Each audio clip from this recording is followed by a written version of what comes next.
Unit 2, investigation and personal interview. So this is what this is where we had stopped yesterday. So the aim of this particular unit is to discuss the writer's assessment of the present position and role of rural and urban women in society. Okay, and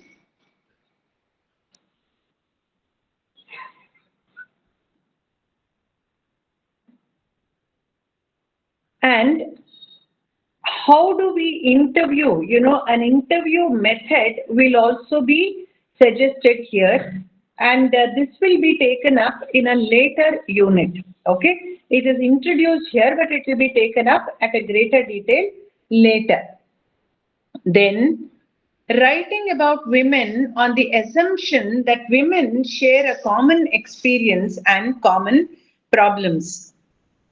Then establish the core of your writing in the increasing consciousness of their individual identity, their sense of responsibility in a fast changing society, and their determination to fight for their rights. So let's go over this a little more in detail.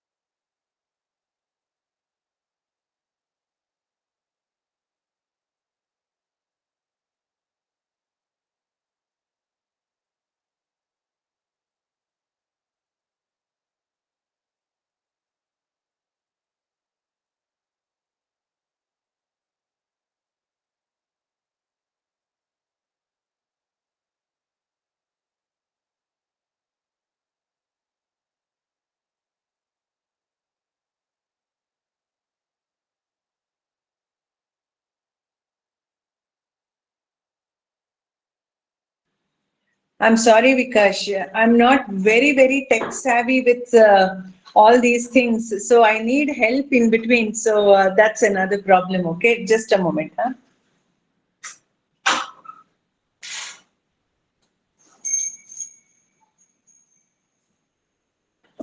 Right. Okay, good. You can also see the screen, I hope. I'm sharing my presentation. Okay. So this is one. Okay, the aim of this unit is to discuss the writer's assessment of the present position. We've gone through that. Now let's look at the next one.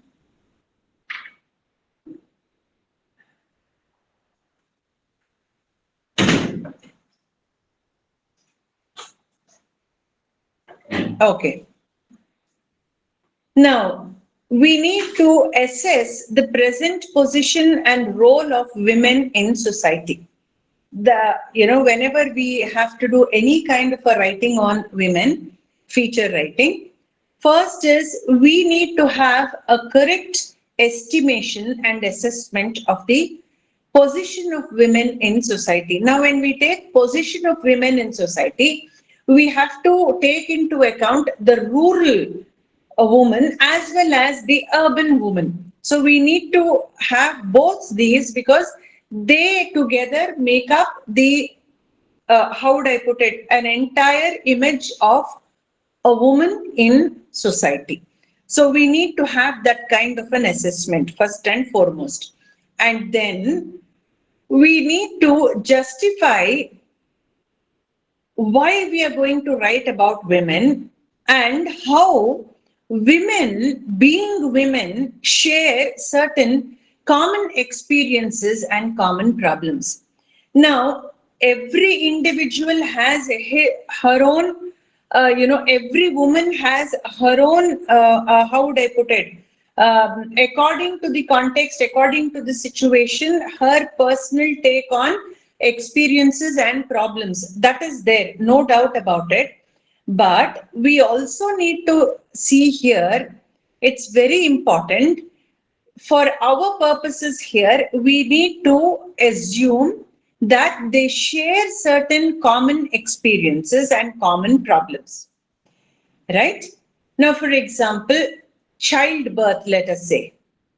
There may be individual complications, according to each woman, but childbirth as such is a common experience.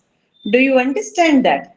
So we have to, start on that kind of an assumption where we have women sharing a common platform for certain experiences and certain problems.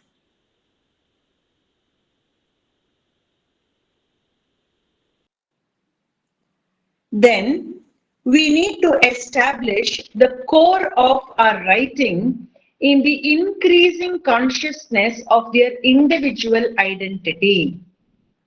See, their sense of responsibility in a fast changing society and their determination to fight for their rights. Now, there are three things involved in this objective. You need to be very sensitive to this. One is there is an increasing consciousness of individual identity for the woman. Every passing day, the woman seems to gain more and more awareness of her own self. She seems to have that kind of a growing consciousness of her own identity. Every single day, with all the exposure that she seems to get, this seems to be growing. Okay, that is one. And another is a sense of responsibility in a fast changing society. Now, what is the role of the woman in this fast changing society? We need to see that as well. And then the determination that the woman has to fight for her rights. So these are the three things which a writer of a feature article should be very well aware of. If you need to write an article, a feature article about women, these three things, increasing consciousness of the woman's individual identity, then her responsibility in a very fast changing world, and then her determination to fight for her rights. Now, these are the three things which are absolutely important for any writer, who writes a feature on women to keep in mind, right? Then next. First, and then the next thing that you need to do is, see, you need to establish the core of your writing with these 3 points. Then we continue with that. We need to select, when we write a feature article, we need to select our norms and methodology for interviewing different classes of women. See, how will you gain information about women? One is, of course, to read about them. Yesterday, I mentioned this, that we need to have this kind of a vast research. We need to research. The other thing that is required is when you go on the field and then you start, when you go, on the field and start interviewing them, then, you gain more information, you gain more insight into their issues, their problems, their situatedness, all these things. Now, when you go on site and then start interviewing them, you cannot have a universal code of questions for all women. It's impossible like that. For different classes of women, you need to change your methodology. You need to change your norms. See, if you're interviewing homemakers, your norms, for interviewing them will be very different. Why? Because their context is very different. Their problems may be very different. Right? When you interview working women, your methodology will be absolutely different because they are sailing in two boats at the same time. Multitasking is their major enhancer. That is their USP. So when you interview working women, you need to have a different set of questions. You need to have different norms for that. And you need to have a different methodology altogether. Now, supposing you interview house help, people who come, as maids. Maid is a term which is now no longer used. So when you use house help and when you interview women who come as house help, now how will you categorize them? Will you categorize them as working women, or what kind of women will you put them under? Right? So you need to have different norms for different kinds of women, in the sense different classes of women. And there again, when you go to the countryside, the rural side, there women are also working women. They go on the fields to do their farming. So you cannot categorize them as homemakers. They are also working women, but look at the category into which they may fall, right? And there may be, working women as teachers or whatever, whoever, who come there, teach school children there, the small Montessori groups there. But they are also rural women, but they work in the capacity of a teacher, right? So different classes of women in different sections of the society, whether it is an urban society or a rural society, you as a writer, when you have this on-site visit, when you interact with them, you need to be very specific. You need to be very clear about what kind of questions do I give them? What kind of questions do I ask them? What kind of research do I do about this kind of a background? So you need to be very, very careful with these things. And then you need to establish a rapport with rural women, it says. It's not just rural women, but you need a rapport with any kind of a woman that you are interviewing. Why? Because not all women are very outgoing and, how would I put it, gregarious. There are women who are very reticent. There may be working women also who are very reticent and who don't want to open up, right? So you need to be very, very careful. It is better to have a rapport with them and then get your material from them. Interview urban women focusing on their aspirations, their options, and the need for change in their social values. Now, I have personally, reservations with this category. See, when we say urban women and focus on their aspiration and their options in a fast changing social world, see, I have problems with the category of urban women here. My take on this, personal take on this is, see, every woman will have her own aspiration. Whether she be a rural woman or an urban woman, she will have her own aspirations regarding her life, isn't it? Everybody will have that. So this categorization given in the material, I'm not very happy with this categorization. Instead, I would rather break it down and say, focus on the changing needs of the society, so changing values in society, and the woman's aspirations and their options and their freedom to make a choice. So we need to focus on all that, I feel here. That is my basic take, whether it be the rural woman or the urban woman. For the urban woman, the exposure to such things is bigger and greater. But for the rural woman, it may be a little limited, but nevertheless, it is still there. See, when I was doing my minor research project, UGC minor research project on building a curriculum for teaching school children, the first thing, 1 minute, let me admit this person. Okay. Huh. Now, the first thing that I noticed here was when I went to these rural areas and I started interviewing teachers there, the first thing that I noticed was their aspirations are absolutely very, very high compared to urban teachers, women teachers.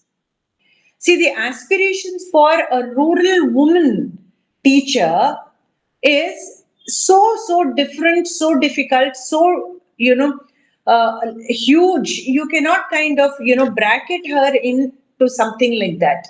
But with urban women, it is possible. Categorization is easier with urban women. But with rural women, it is more difficult and complex because their mindset cannot be defined. It is not possible. So, when you're writing a feature, you need to keep all these things in mind. Do you understand? See, when I was interviewing one of these women, what they said was this, Madam,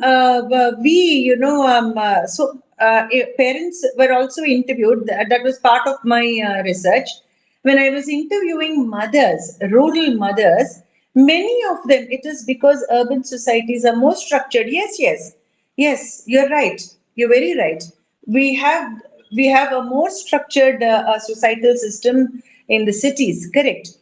And when I was interviewing these rural mothers, many of them, came out with this and told me, Madam, it is, our life is done. We are leading our lives the way it has kind of come about. But we have aspirations for our daughters. We don't want them to be married off. We'd rather have them be educated and then do some government job. They were so clear. See, the aspirations were not for self, but for an extension of their self, for their daughters especially. They said, we want them to be in a government job. So they were so clear about it, you see. So that matters a lot. That is something which you need to keep in mind. And then you need to draw contrasting portraits of women. This is what we're doing right now. We're contrasting urban women, we're contrasting rural women, and at the same time, we are also juxtaposing different classes of women, urban and rural, right? So we need to have contrasting pictures of women as well. It is very, very important. And then we need to write about women in a factual yet informal and intimate style. So your writing, as I mentioned yesterday in my class, is can be very, very influential. It has to, the applause theory. It has to motivate people to some action. It has to energize them. So all that can happen only when you have a very lucid and informative, engaging style of writing. And then gain an ethical understanding of your professional commitments. Now, this was all till now, what we spoke was all about the subject matter. But now we concentrate on the writer's, role. You should have as a writer, you should have a very clear understanding of your writing ethics. It should be very, very clear. You should be able to define that for yourself. So your professional commitments, your ethics, your values, all those things matter a great deal. And that will lend a lot of integrity to your writing. Okay, next one. Interview method. We have already kind of glossed over this, but just I will read through this. Empathetic stance with the subject. If it be the rural woman or the urban woman, you need to have a very empathetic attitude. I understand. You should not be very condescending. Remember, yesterday I told you that. You should not have that kind of a superiority complex. You should not make them feel inferior in whatsoever manner possible. And then when it comes to urban women, you should have a very clear idea of when that transition has happened. Transition from a homemaker, perhaps, or a very sedate, laid back woman to a very, very clearly defined aspiration filled woman. So, when did the transition happen? You should be clear about that. And then, of course, again, your writing should be descriptive, it should have a very engaging style, and it should be a clear narrative. That is important. Narrative is the most important part in everything here.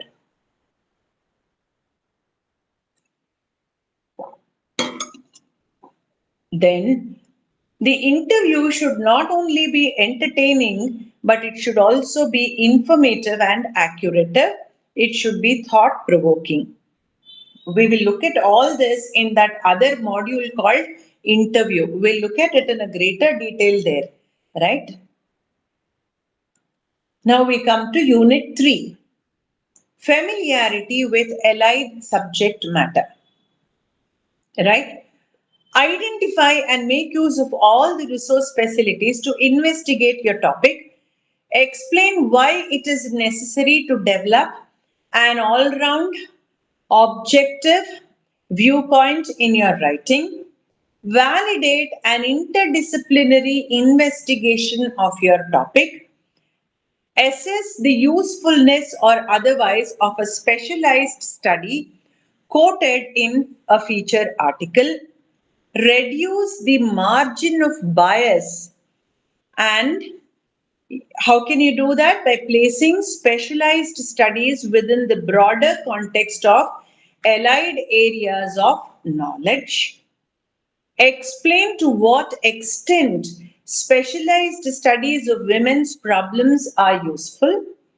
Treat all themes on women with appropriate seriousness and accept the responsibility of molding public opinion through your writing. This becomes the most important function of your writing. Okay, let's look at it. We have done that. Make use of all the resources and facilities to investigate your topic. That is self-explanatory. Whatever is required to investigate your topic, you must keep everything ready, right? You may refer sites, online references, and offline references, interview, whatever you need to create questionnaires, etc. All those things, you must keep it ready. And then you must explain why it is necessary to develop an all-round objective viewpoint in your writing. You must be very clear about it, first of all. And in your writing, you must make it very clear why it becomes, you have to establish the premises, as it were. Establish with a preamble why it is necessary to have that kind of an objectivity. And then validate an interdisciplinary investigation of your topic. It actually goes by default. Why? Because it has to be interdisciplinary. See, when you make a study of women, anything for that matter. Now, women, since we're doing about women in this feature, it has to be interdisciplinary. See, you cannot just take woman in isolation. You have to relate that to psychology. Why? Because you are, how would I put it? You are talking about her emotions, you're talking about her mindset. All this is related to psychology. And then the patriarchal and parochial, how would I put it? Issues that are connected with women. So sociology needs to come into the picture, right? And then when we talk about stereotypes, we need to go back and then talk about certain archetypes, right? So these are certain things. So by looking at all this, it is, stated that it has to be interdisciplinary. You cannot escape an interdisciplinary approach. You have to have a fallback or fall into various other areas. It has to come by default, it has to be there. And then assess the usefulness of a specialized study quoted in a feature article. So you need to tell the purpose. After the purpose, you have to mention the relevance of the study, isn't it? Now, whenever you're doing research also, we need to take into account the relevance of the study, isn't it? So here also, why are you doing this feature? What is its relevance? So we need to bring that also into picture. And then reduce the margin of bias. You should not have any kind of a bias. We have gone over this in yesterday's class. So that is very, very important. And then the last is this. I have put that in red. Treat all themes on women with appropriate seriousness. See, all the themes pertaining to women should have, some seriousness, and accept the responsibility of molding public opinion through your writing. As a journalist, this is your primary function. You hold the pen, which is mightier than the sword, and your writing should mold public opinion. That is something, which is very exciting, and not just exciting, but also comes with it the enormous responsibility. You need to be so clear headed. You have to be so rooted.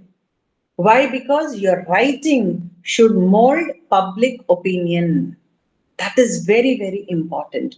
So that is what you will see in Unit 3. After the careful selection of a topic, what is needed is a fair method of its investigation, a readable style, and a wide acquaintance with related areas of knowledge. I have mentioned this to you earlier also. See, that alone can guarantee the excellence of an article. Very true. Very true. See, the content and the style will ensure the quality of the article. So that is there. And then it lends objectivity, makes for empathetic understanding, evocative writing, specialization will fine tune the writing, 360 degrees perspective is useful. We have gone over all this. This is repeated again in Unit 3. So I'm just going to go over, gloss that over, and then move on because we've already done that in quite a detail. Right. Now, what are the things that that's about making justice of the issue in terms of breadth and depth? Yes, you're absolutely right. And I'm glad you're following every bit of what is happening here. I'm so happy. Thank you very much. Right. Now, what are the different things that we can see? Women studies as a discipline. When you're writing a feature article about women, what are the different aspects that you can look into? One is women studies itself is a discipline. In India, we have a course called Women Studies. It's a very, very popular ongoing undergraduate course. We have introduced this at the undergraduate level, and then it moves on to post graduation and, of course, PhD research. So, women studies, it has everything there. It has women in literature, women and law, women and human rights, women and sociology. It has all these. There are many, many papers in women studies, and it's now, on the uptick. And then women and health, women and politics, women and media, women and work, women and the family, women as farmers, women in the environment, and so on. You can identify so many issues regarding women if you want to write a feature article on women. Is that clear? Now,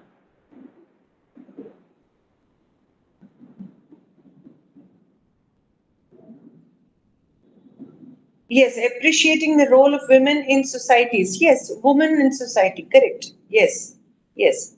Different roles. There's actually one more which you can add to that. Women and media, I have said, isn't it? You can further classify that into women and advertising. How women are being used in advertisements. I very often give this as a project to my undergraduate students. I ask them to collect various advertisements where women are featured and featured in different roles, and how these roles are very different now. I normally give this, and then it's a very big hit with students. It's very interesting to see how the role of the woman is changing. Very often we find in many advertisements in India, of course, where men are in the kitchen more, you see. And there are also jewelry ads, very interesting, where we use the third gender, as models. So we use them also as models, and the concept of beauty is now vastly changing. We seem to be breaking barriers of caste, gender, color, all these things are changing. And why is, yes, LGBT, correct. Now, why I wanted to raise this was to tell you that advertisements actually are the pulse of the society. Advertisements tell us what is currently happening in society. So when you watch advertisements, you get a fair estimate of how the society is. In one sense, the ethos of the society is recreated in a very micro way in the advertisements. So that becomes very important too. And then this is about writing about women and drawing conclusions. This is your last unit in feature writing about women. Now, the aim of this unit is to inform you about the modalities of drawing conclusions in any responsible writing on women. See, you have written a feature, no doubt about it, but you need to draw a conclusion, isn't it? Now, throughout your writing, you have done a lot of research, you have quoted people, you have quoted sites, you have quoted books, journals, articles, you've done all that. But at the end of it all, you need to draw conclusions, isn't it? Now, what will you do there? How will you draw conclusions? Appreciate the importance of writing well and working out effective conclusions to articles. Avoid a hasty conclusion as it is not a proper way of ending an article. Sometimes this is very common. We are so taken up with the writing of the main body of the article that when it comes to an end, we really don't know how to end it because we already would have been in that flow. We keep on writing and writing. We just don't know where to call a halt. And we somehow summarily, give a conclusion and end it. That is not the right thing. Check your conclusion for possible sources of error, prejudices, unsupported statements, speculation, incomplete investigative. 1 minute, huh? Right. Huh. So you need to check your conclusion for all possible sources of error. You may have been prejudiced, unsupported statements may have been there, speculations or incomplete investigation. I will tell you. I will tell you. I will tell you. Decide the appropriateness of a conclusion in relation to the style and purpose of the article. Descriptive article, explanatory report writing, anything, right? Open-ended conclusions. See, there are different kinds of conclusions. Open-ended conclusions stimulate thinking and introspection. See, you can come to the end of the essay and then say, these are the different things that one can conclude from my research. And leave it at that. Leave it for the readers to conclude what one wants to conclude or take it. Okay. Another is reassess and correct the presentation of content of your article from the standpoint of view of its conclusion and write a fair and open conclusion. Now, that is for the open conclusion. Now I have a few questions here for you. Is it always necessary to draw conclusions? See, if you have done a feature which is merely exploratory or descriptive, then in such cases, conclusions need not be really well structured. It is for the readers to make a conclusion, right? They will draw their own inferences and they will do it. Or at other times, sometimes when you're reporting an incident or whatever, you cannot conclude. You're just presenting factual details. It is for the reader to conclude. Then there's no need to conclude, right? Then, now, exploratory text. Conclusion, would it be summary? Yeah, it can be a summary of all that you have mentioned so far, and you leave it to the readers to draw their own conclusions. That is also possible. Now look at this. If you have to make a conclusion, then there are certain rules to it. What are those rules? Be very careful when you use statistics to prove something. You should take all variables into account. See, I told you statistics regarding rural women, urban women, whatever you're doing, working class women, whatever statistics you're using, when you draw your conclusions, you should take note of all the other variables that are there. You cannot stick to just one side of it and then draw a conclusion. That is very important. And then you should make sure that inferences are based on fact and not mere speculation. See, when you draw your conclusion, base it on the facts that you have unearthed, on the things that you have, brought to light. Based on that, you conclude. Don't conclude by giving your opinion on it.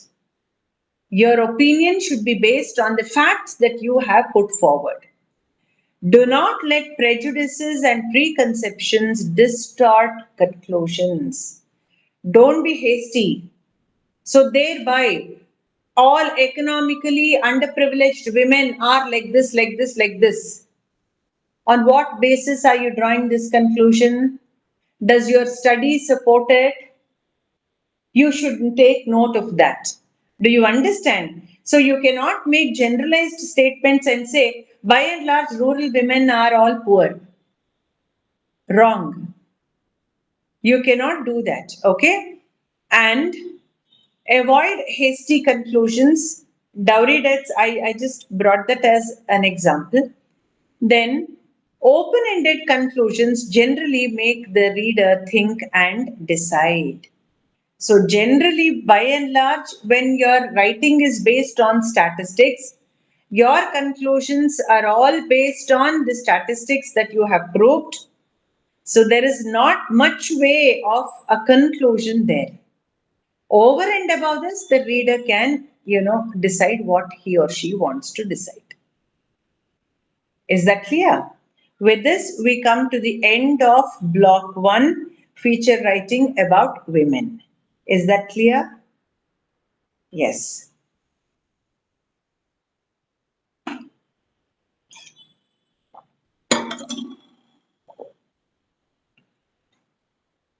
Now I will take up the second one, which is reviewers book review.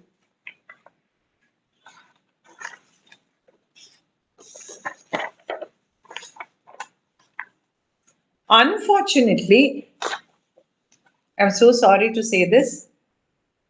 There's something wrong with my laptop, and this particular presentation regarding book review is not there in my system. So I'll have to depend on the lecture method largely to explain this to you. Is that all right? So please keep a paper and pen ready. And I don't have, a PPT to show you. It will largely be based on my lecture.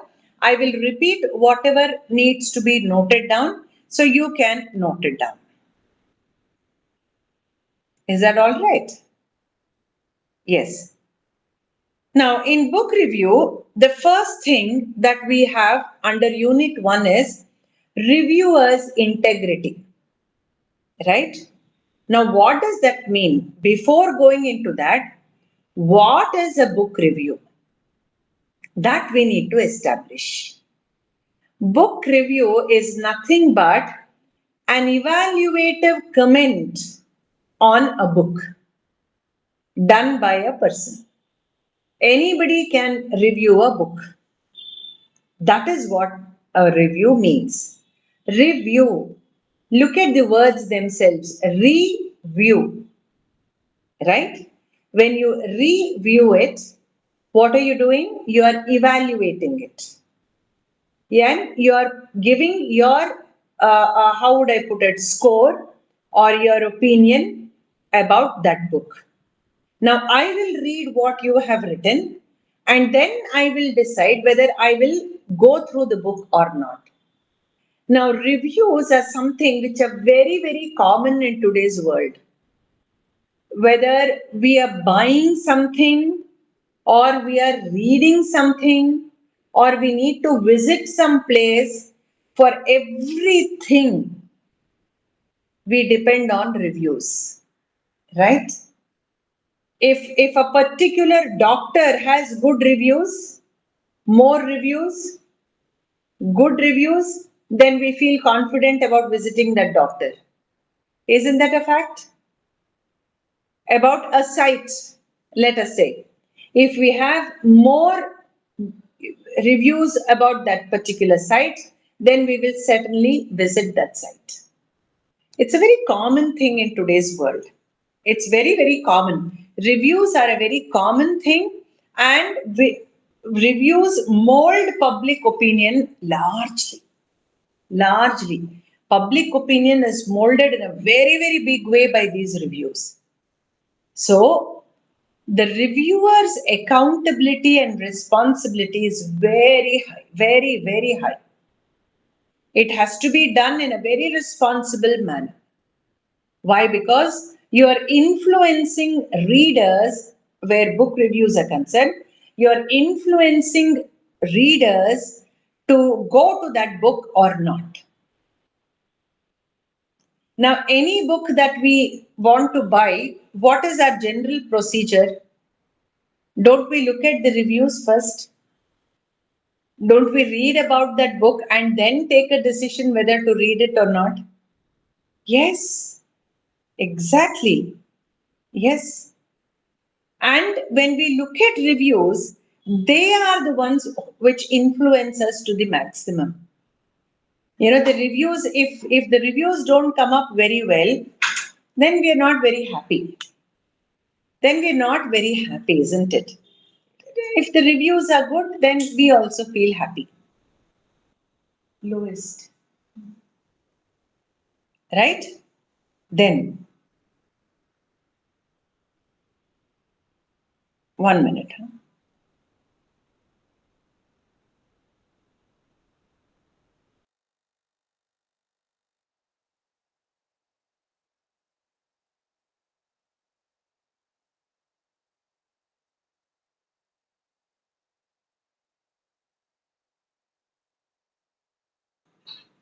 Sorry about that. Huh? Right. So, when we talk about reviewers' integrity, what are we generally talking of? What do we mean by reviewers' integrity? By reviewers' integrity, we mean their objectivity in evaluating a book. That is what we mean by a reviewer's integrity.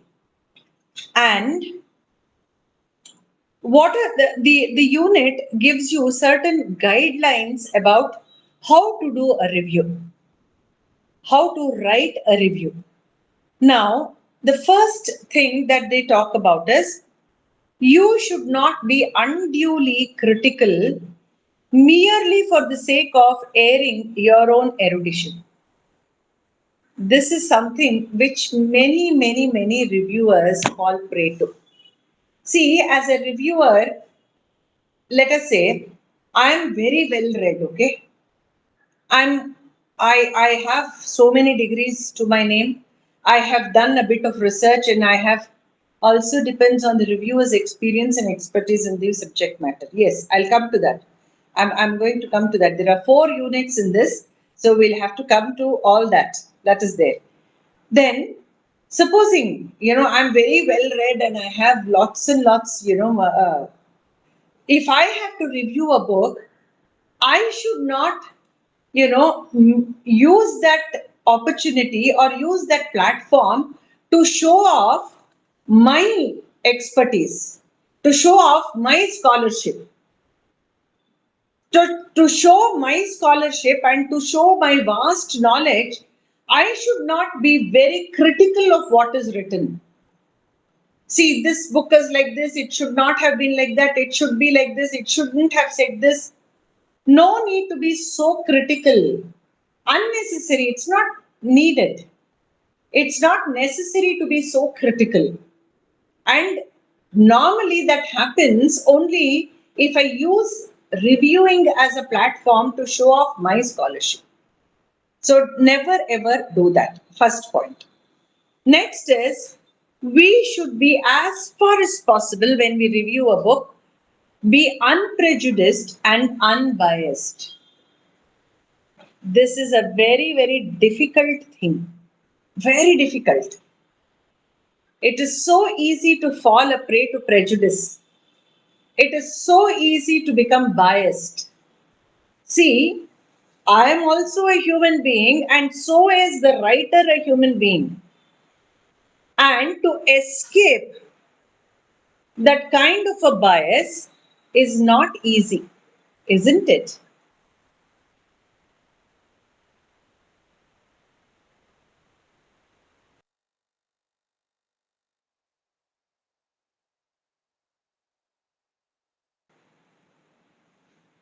So that is something which is very important. And then you need to, right, you need to objectively and honestly assess the book and not its author. See, when I was talking of bias, where does this come from? Where will the prejudice come from?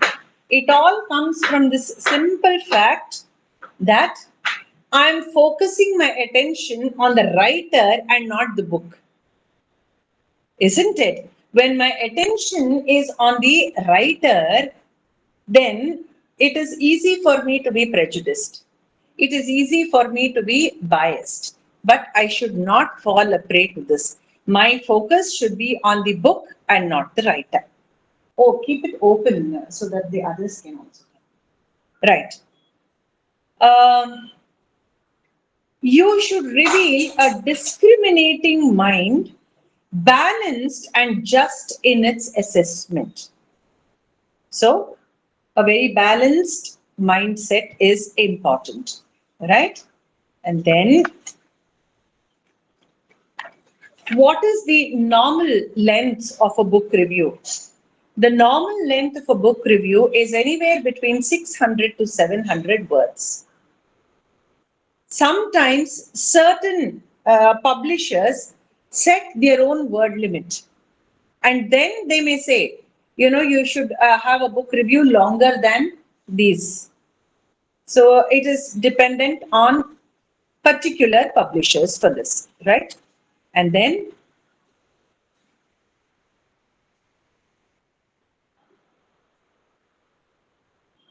uh,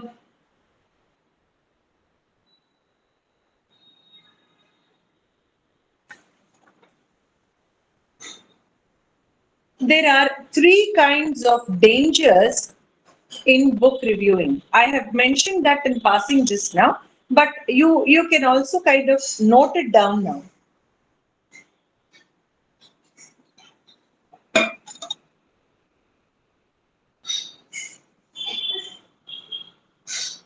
When we talk of prejudice, I already mentioned this to you. Book reviewing should be absolutely free of prejudice and any kind of how would I put it, bias, right? Now, in prejudices, there are three kinds of prejudices that one normally encounters in reviewing. What are those? What are those? The first one is personal bias, right? Personal bias. For example, I may have preferences for certain writers, for certain people. So that is very personal. I'm not being objective here. Okay? And then the second is parochial bias. That is based on religion, bias or prejudice based on gender, race, caste, religion, all this. This is quite normal also. You can be susceptible to this kind of a prejudice as well. So this is also possible.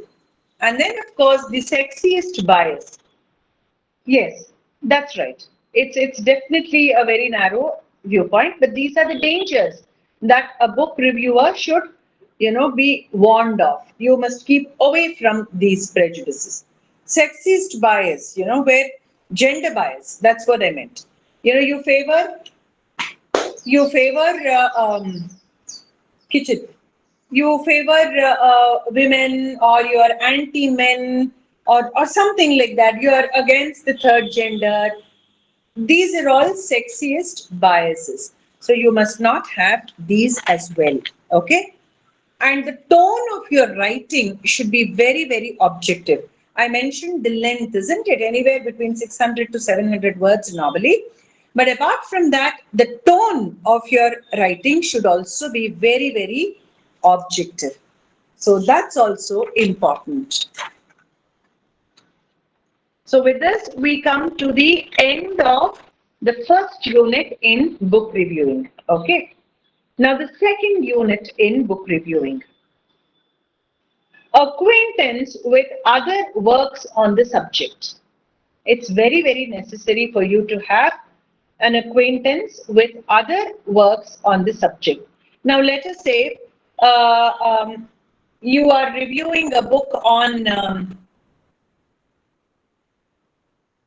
psychology, something to do with psychology. Okay.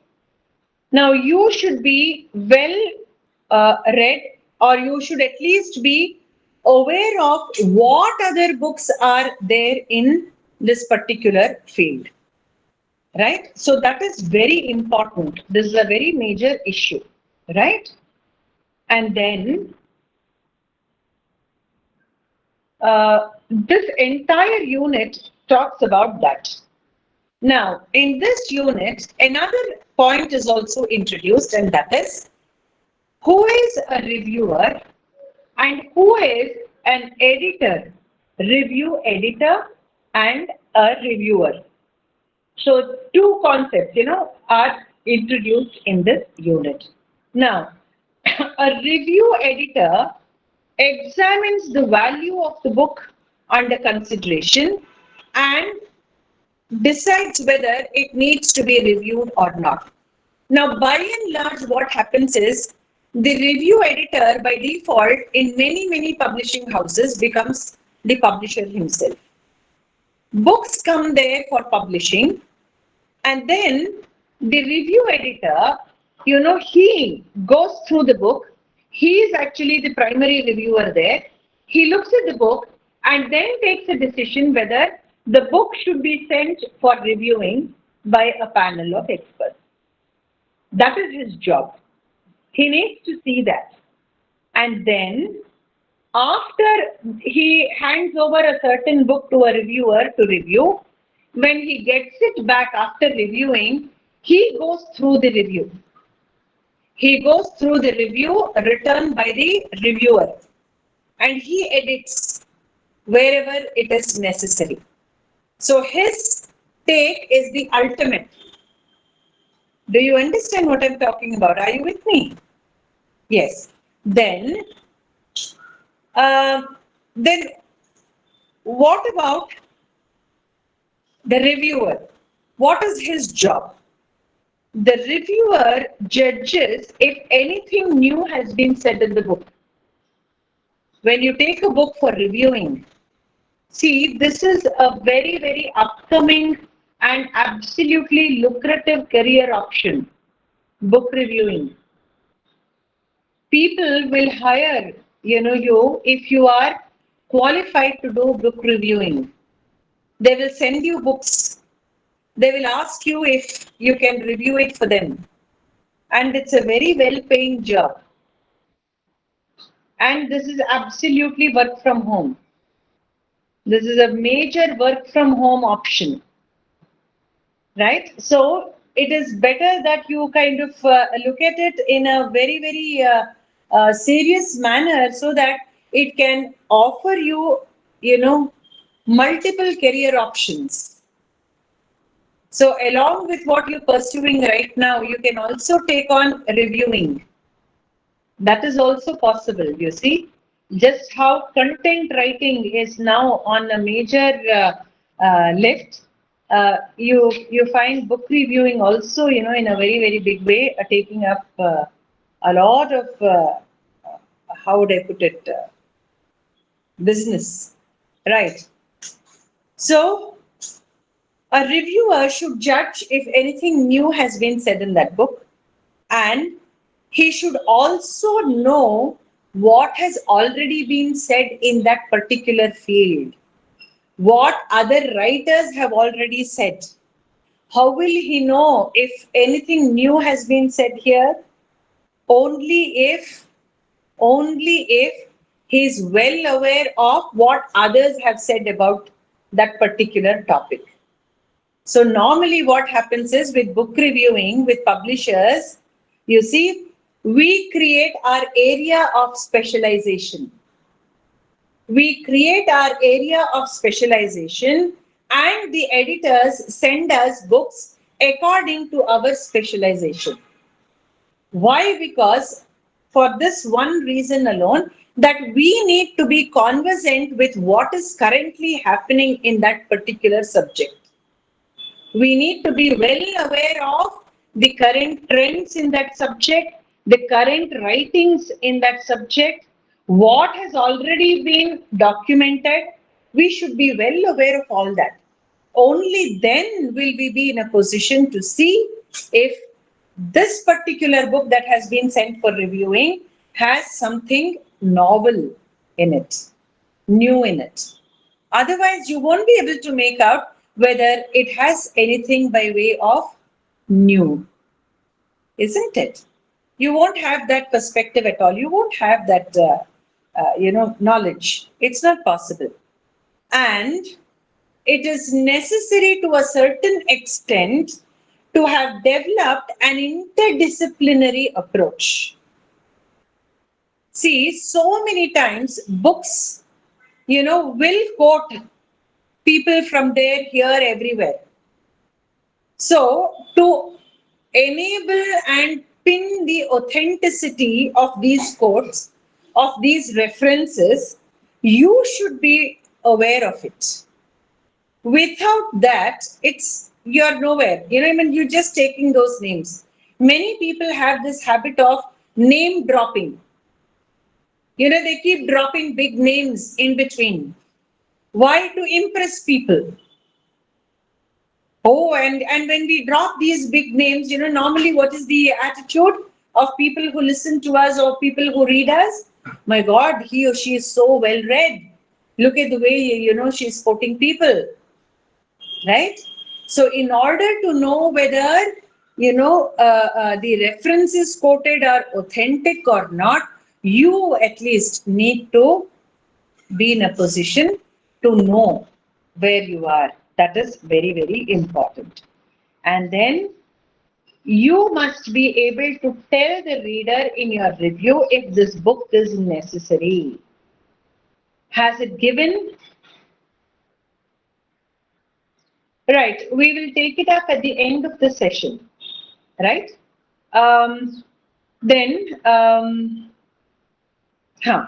You must be able to tell whether it is necessary. This book is necessary or not. When your review states that, you can rest assured that you have influenced the readers. If I want to read a book, I will first go to the review. I will read about that book and then take a decision whether to go through the entire book or not.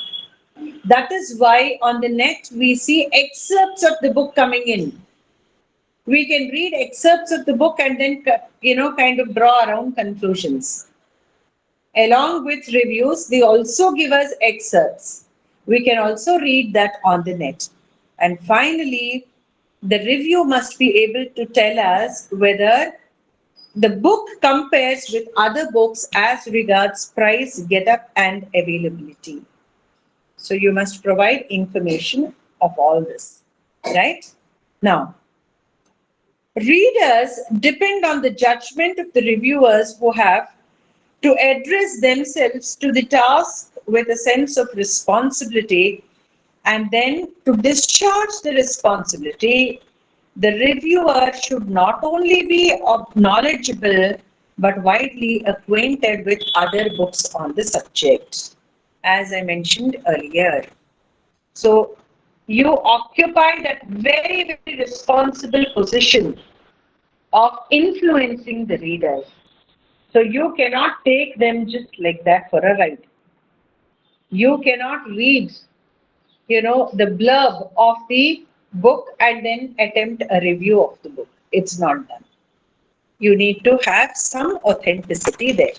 And then,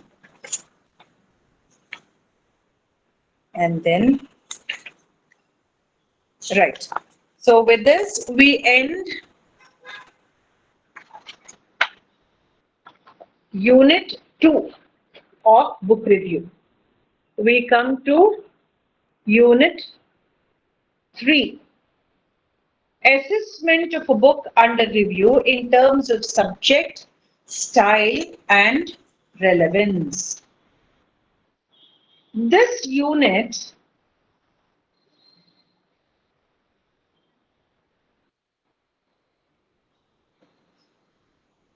talks basically about what you need to consider about the subject before you review. So you have to consider what the importance of a subject depends upon. Whether the subject is important in itself and is it better than other related books on the subject. So this is also very, very important for you. And then you must also make sure to see if the subject is dated or does it have an all-time relevance. You must consider all these things when you're talking about the subject of the book under review. And then you must also see the relevance of the subject matter, right? So, in practical terms, you have to identify what you have to pay attention to and how you should pay attention to this subject matter. That is what this unit is all about.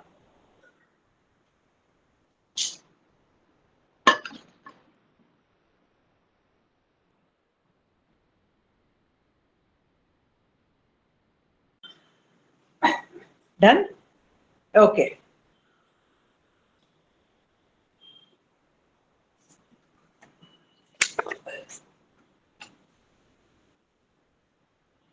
Subject. Let us look at that. Okay. Subject. You need to make sure if the subject is original and it is exclusive and it has, how would I put it, something new to share. So you must look at that when you are talking about the subject matter of the book under review. Then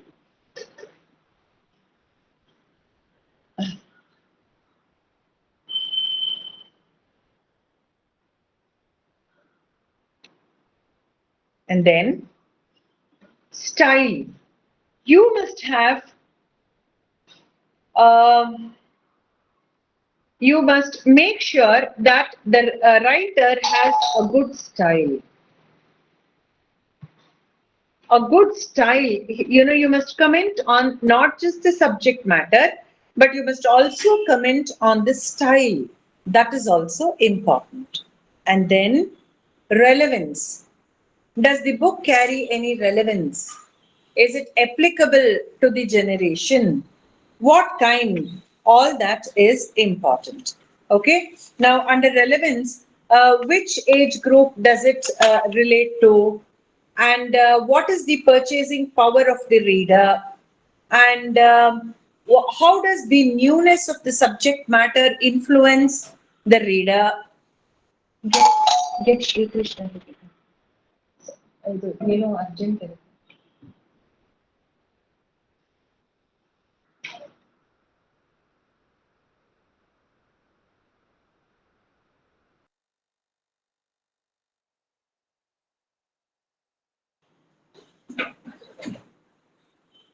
Then um, all these come under the relevance of the book. So with that, we come to the end of unit 3. Unit 4, evaluative judgment. What is evaluative judgment? Evaluative judgment is the reviewer examines the value and significance of the central argument, analyzes the nature of its contribution to knowledge in the concerned area, and assesses its merits as well as its limitations. This is called an evaluative judgment, right? First is you have to examine the value. How do you evaluate a book? What value does the book have? What is the importance or significance of the central argument of the book? And then you have to analyze its contribution to the subject of that a particular area, the knowledge. What contribution does the book make to the subject on hand? And then assess its merits as well as demerits. So these are the 5 pointers that you have to make an evaluative summation. Do you understand? That is your review. Yeah. Rajaji. Right. And then there can be evaluative judgments in various other genres, like it can be in fiction, it can be in poetry, it can be in drama, many other things. So you can make all this. Now, what are the characteristics of a sound evaluation? What are the characteristic features? One is we must accept the work on its own terms. That is the primary thing. Whatever or however the book is, we must learn to accept it on its own terms. Next, text is important. The content becomes important. So leave aside all the bias, the prejudice, everything, and focus largely on the text. That becomes very important. And then identify certain crucial motives, the contributory effects, you see, that you must identify. And largely, the significance, the relevance of the book itself. That is very important. Now, these are the various aspects of evaluative judgment. With this, we come to the end of the 4th unit, that is the evaluative judgment. So with this, book reviewing is done. Tomorrow, I shall take up One moment.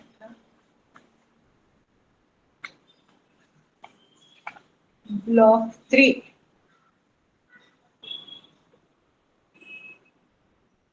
Travel literature. Tomorrow we'll do travel literature. Writing a travelogue, that is. Huh. When the coursework is due. Vikash, I have to make this admission. All these questions, you must direct it to the regional center. See, yesterday the director said December is the time when you can take your exam. I think twice a year the exams happen, one in June and one in December. So I think you can take your exams in December. But the right person to guide you with the technicalities of the course will be the regional center.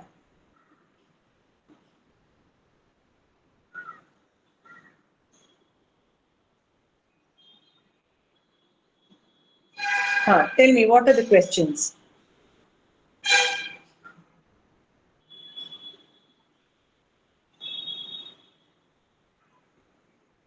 Where is it? Assignment, is it? You said you have some questions on assignment. What are those? The question that I have is, there are quite a few assignments online on the LMS platform. The one that I've copied on the chat box, are we the one that we should be answering? For example, the first one is, how is specialization important? Plan and outline an interdisciplinary approach of the study. Is this a correct one, or because there are multiple versions, I'm just getting confused. I have absolutely, Vikash, I have really no idea. Yeah, I'm very sorry because I don't have access to the LMS portal. Only my lectures, are there on the LMS portal. So I would suggest that you, direct your questions again to the regional center. I can do one thing. I can, refer back to them, ask your questions, and then perhaps get back with the answer. Thanks a lot. That will be much appreciated, Professor Kaushik. Right. Another question. I don't know if you're going to be the marker for these assignments. There's no word count indication per question.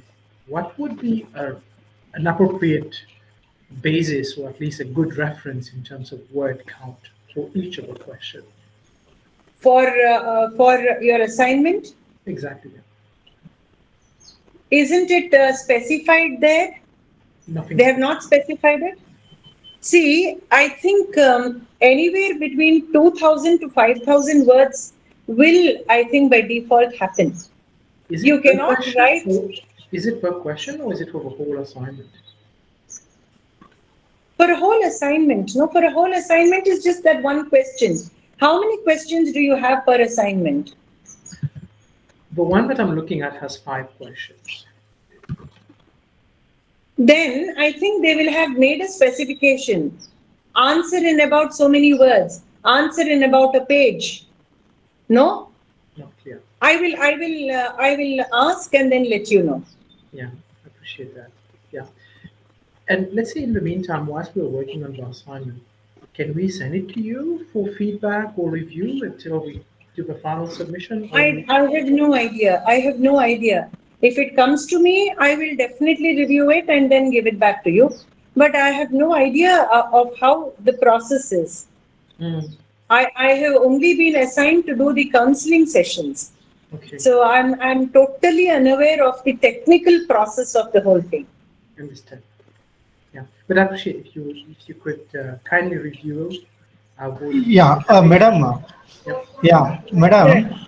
Yeah, that Anamika counselor, that program coordinator will take the class, and what are the other things the student can ask in the session. She is the program coordinator, Anamika, madam. Okay. Okay, then Vikash, you can direct all your questions to this particular counselor, Anamika. She will answer all these doubts. Super.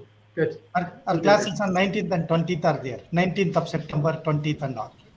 Well, what can I do? I can send it to the email address that comes from the regional center, and then if you don't mind, you can you can take it to the program coordinator. That would be much appreciated. Is Shanmugam sir. Yeah, you can send a mail also, no problem, right? And is the 19th and 20th class, no? 19th and 20th and again on 21st and 22nd. Dr. Anamika is a program coordinator, that is a DC program. And madam will answer all this, whatever doubt you query. Please, you can ask that session, on 19th session, right? Good. Okay, she's able to clarify other things, and madam is only that subject, dealing the subject, and he can able to deliver the content and doubt your class. And other part, Anamika madam will tell you, right? Understand. Okay. Thank you. Yeah. I think your exam in not December. Madam, over now today class. Still Yes, there? sir. Yes, sir. Yeah. Sir, when are your exams, sir?